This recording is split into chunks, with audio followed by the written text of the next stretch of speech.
18 punti abbondanti di media nell'1 contro 1, grande esplosività. E tra l'altro reduce una prestazione mostruosa contro Milano, risponde con la stessa moneta. Primo tempo, 7 secondi da giocare, Bartley ingaggia il duello con Della Valle, aveva ancora qualche secondo, arriva Jay Packer!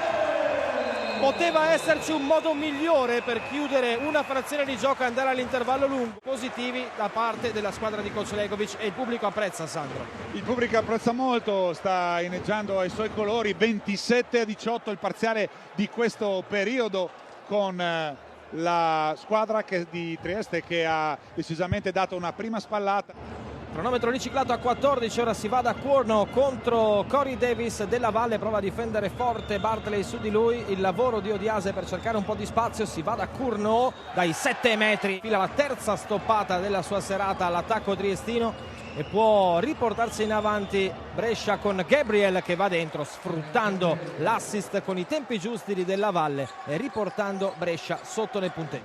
Vildera si rifugia in banca da Ruzier che va dietro la schiena con una giocata meravigliosa. Ruzier, 20° punto personale per lui, 2 su 3 da 3 punti e 7 su 9 complessivo. La stoppatona di Davis, si va di là ancora per Bartley che esalta l'Allianz Dome con un 5-0 in doppia cifra di questa gara, 16 per lui.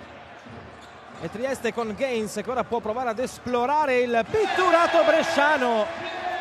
Lotta proprio Petruccelli, Gabriel Packer per un attimo gli sporca il pallone, liberissimo Petruccelli in angolo per la tripla del pareggio. Joel Petruccelli da giocare, 9 per il tiro, adesso c'è una discrepanza di mezzo secondo o poco più per l'azione d'attacco di Trieste che va dentro. Bravissimo, non l'ha visto arrivare e nonostante questo parabola perfetta. Qui intanto altra parabola perfetta, quella di Petruccelli, ancora per il tentativo dalla lunga che non va da parte di Gaines. Transizione bresciana, Petruccelli riesce benissimo a controllare il proprio movimento sul tentativo di chiusura di Corey Davis.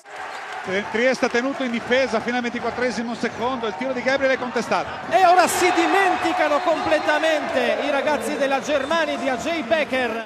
Si conferma non proprio uno Stradivari da questo punto di vista. Skylar Spencer, ora l'opportunità per il nuovo sorpasso, c'è la Brescia che prova la tripla! David Reginald!